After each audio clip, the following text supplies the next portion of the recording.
Hello friends, मैं नीता भास्कर आप सभी लोगों का अपने यूट्यूब चैनल पर स्वागत करती हूं। और आज हम पॉलिटिकल साइंस में 20 क्वेश्चन कंप्लीट करेंगे और आशा करती हूँ वीडियो पसंद आएगी। पसंद आए तो लाइक शेयर कमेंट करना ना भूलिएगा। और जो लोग चैनल पर नए हैं चैनल को सब्सक्राइब जरूर कर लें और बेल आइकन जरूर प्रेस कर लें, जिससे नई वीडियो की नोटिफिकेशन आपको मिलती रहे। तो चलिए शुरू करते हैं। और फर्स्ट क्वेश्चन है, किस संशोधन द्वारा समाजवाद और धर्मनिरपेक्ष शब्दों को भारतीय संविधान की प्रस्तावना में जोड़ा गया था? 41वां, 42वां, 43वां या 44वां? और राइट आंसर क्या हो जाएगा हमारा? Option B. तो 42वां संविधान संशोधन था, जिसके द्वारा समाजवाद, धर्मनिरपेक्ष और तीसरा वर्ड था अखंडता। ठीक है, तो अखंडता इनको जोड़ा गया था। और ये कब जोड़ा गया था? 1900, ठीक है, 1976 में। ठीक है, 1976 में संशोधन हुआ था, उसके में इसमें जोड़ा गया था 42वां संशोधन। समाजवाद, धर्मनिरपेक्ष और संविधान की प्रस्तावना में अखंडता। ठीक है। सेकंड क्वेश्चन है, भारतीय संसदीय प्रणाली में मंत्रिमंडल किसके प्रति उत्तरदायी होता है? राष्ट्रपति, लोकसभा या राज्यसभा या सर्वोच्च न्यायालय? तो हमारा राइट ऑप्शन क्या हो जाएगा? लोकसभा के प्रति। संसदीय प्रणाली जो होती है उसमें हमेशा मंत्रिमंडल जो है वो लोकसभा के प्रति उत्तरदायी होता है। ठीक है। और ये किस में उल्लेख है इसका? अनुच्छेद 75 में। ठीक है। भारतीय संघवाद के उदाहरण को सर्वोत्कृष्ट विश्लेषित किया जा सकता? विशुद्ध संघवाद, शास्त्रीय संघवाद, अर्ध संघवाद या प्राचीन संघवाद? राइट ऑप्शन क्या हो जाएगा हमारा? राइट ऑप्शन हो जाएगा ऑप्शन बी, शास्त्रीय संघवाद। निम्नलिखित में से कौन से तत्व भारतीय राजनीतिक व्यवस्था में महत्वपूर्ण भूमिका निभाते हैं? जाति, क्षेत्र, धर्म, राष्ट्रीय दृष्टिकोण? और राइट ऑप्शन क्या हो जाएगा? ऑप्शन ए, 1, 2 एवं 4, यानी जाति, क्षेत्र और राष्ट्रीय दृष्टिकोण ये महत्वपूर्ण भूमिका निभाते हैं भारतीय राजनीतिक व्यवस्था में। ठीक है। फिफ्थ क्वेश्चन है, संघ की व्यवस्था में किस संस्था को संविधान का संतुलन चक्र माना जाता है? विधायिका, मंत्रिमंडल, न्यायपालिका व प्रेस? तो न्यायपालिका को संतुलन चक्र माना जाता है संविधान का। ठीक है। और नेक्स्ट क्वेश्चन देखते हैं, दबाव समूह का स्वभाव होता है? दबाव समूह का स्वभाव क्या होता है? राजनीतिक दल के रूप में, न्यायपालिका के रूप में, समीकरण के रूप में, आदि सरकार के रूप में? तो जो दबाव समूह होता है उनका स्वभाव क्या होता है? अदृश्य सरकार के रूप में होता है, वो अदृश्य रूप से काम करते रहते हैं। और एस फाइनर जो है, एस ई फाइनर ने इन्होंने इसको दबाव समूह कहा है। इस ई फाइनर इन्होंने दबाव समूह को अदृश्य सरकार कहा है। ठीक है। सेवंथ क्वेश्चन है, भारतीय संविधान में केंद्र राज्य प्रशासनिक संबंध निम्नलिखित में से किस अनुच्छेद में वर्णित हैं? तो अनुच्छेद 256 से 263 में ये वर्णित हैं। और संविधान के भाग सेकंड, ठीक है, कौन से भाग? भाग सेकंड में अध्याय 2। ठीक है,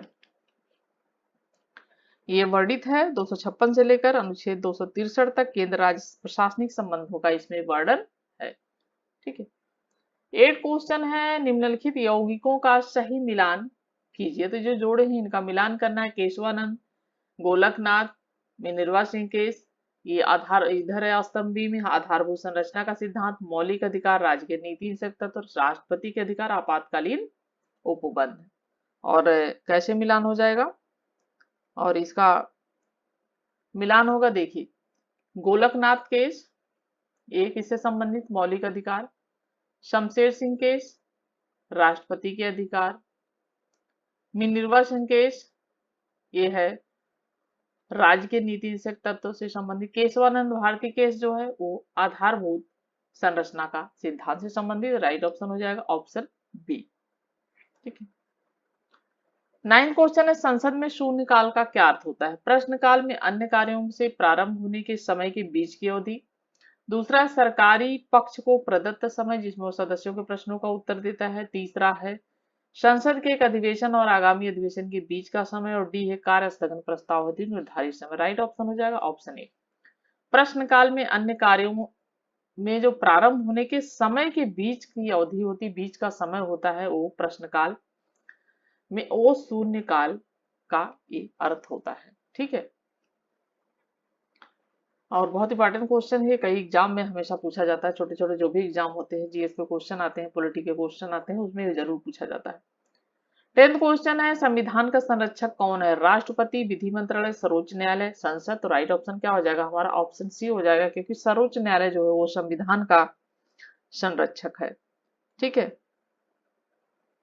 भारतीय संसद के 2 सत्रों में कितना अंतर होता है? 1 माह का, 3 माह, 9 माह, 6 माह। तो भारतीय जो संसद होती है उसके जो सत्र होते हैं दो, उनमें 6 माह का अंतर होता है, यानी 6 माह में दूसरा सत्र होता है।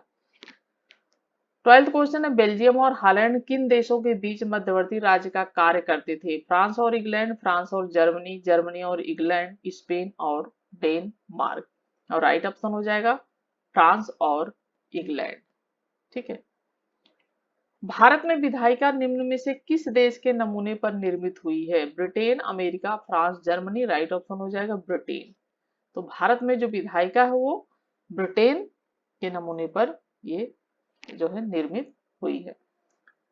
14 क्वेश्चन है, भारत का राष्ट्रपति अपने पद पर 5 वर्ष की अवधि तक बना रहता है, लेकिन वह अपने पद से इससे पहले भी त्यागपत्र दे सकता है, जिसे वह संबोधित करेगा।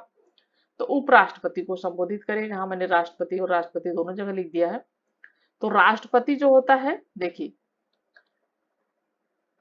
ये उपराष्ट्रपति राष्ट्रपति को संबोधित करता है, और राष्ट्रपति जो होता है उपराष्ट्रपति को संबोधित कर, दोनों एक दूसरे को ये त्याग पत्र दे सकते हैं। राष्ट्रपति उपराष्ट्रपति को और उपराष्ट्रपति राष्ट्रपति को देता है। ठीक है। 15, एक देश जब गणतंत्र कहा जाता है जब वहां लोकतंत्र होता है, लिखित संविधान होता है, निर्वाचित राजाध्यक्ष होता है, संसद सर्वोच्च होती है। तो एक देश कब गणतंत्र कहा जाएगा? जब वहां राजाध्यक्ष जो होता है, राजाध्यक्ष, वो जनता द्वारा प्रत्यक्ष या अप्रत्यक्ष निर्वाचित होता है। तो ऑप्शन सी राइट हो जाएगा। ठीक है, इसका ऑप्शन सी राइट हो जाएगा। निर्वाचित राज्य अध्यक्ष जो होता है तब गणतंत्र कहा जाएगा। ठीक है, जनता द्वारा जो चुना जाए। 16 क्वेश्चन है, वैधानिक अधिकारों के पीछे कौन सी शक्ति है? कानून की शक्ति, नैतिकता की शक्ति, न्यायालयों की शक्ति, नीति शास्त्र की शक्ति। और राइट ऑप्शन क्या हो जाएगा? ऑप्शन हो जाएगा हमारा ए, कानून की शक्ति। तो वैधानिक जो अधिकार है उसके पीछे क्या शक्ति होती है? कानून की शक्ति होती है, लॉ की शक्ति। 17 क्वेश्चन है, प्राकृतिक अधिकारों का सिद्धांत एक भाग है। अस्टिन के संप्रभुता का, दैवी उत्पत्ति के सिद्धांत का, शक्ति सिद्धांत का, या सामाजिक समझौता सिद्धांत का। और राइट ऑप्शन क्या हो जाएगा? सामाजिक समझौता सिद्धांत का। तो जो प्राकृतिक अधिकारों का सिद्धांत का एक भाग है वो किसका सिद्धांत है? सामाजिक समझौता का सिद्धांत है। और मैंने लेक्चर वीडियो भी अपलोड की हुई है पहले में। और अगर आप टीजीटी की तैयारी कर रहे हैं पॉलिटिकल साइंस से, या आप यूसी नेट की तैयारी कर रहे हैं, तो पहले की वीडियो जरूर प्लेलिस्ट में जाके देख लें। मैंने जो लेक्चर वीडियो बहुत अच्छे तरीके से ये सब पढ़ाया हुआ है। नेक्स्ट क्वेश्चन है 18 क्वेश्चन, भारतीय संविधान प्रारूप समिति का सभापति कौन था? Doctor Rajendra Prasad, doctor B R Ambedkar, Alladi Krishnaswamy Iyer, या जवाहरलाल नेहरू। और राइट ऑप्शन क्या हो जाएगा? Doctor B R Ambedkar.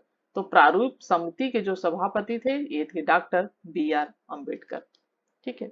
19 question है, भारतीय संसद निर्मित होती है राज्यपति, राज्यसभा और लोकसभा द्वारा, राज्यसभा और लोकसभा द्वारा, राज्यसभा लोकसभा अटॉर्नी जनरल द्वारा, या राज्यसभा लोकसभा निर्वाचन आयोग द्वारा। बहुत ही आसान क्वेश्चन है।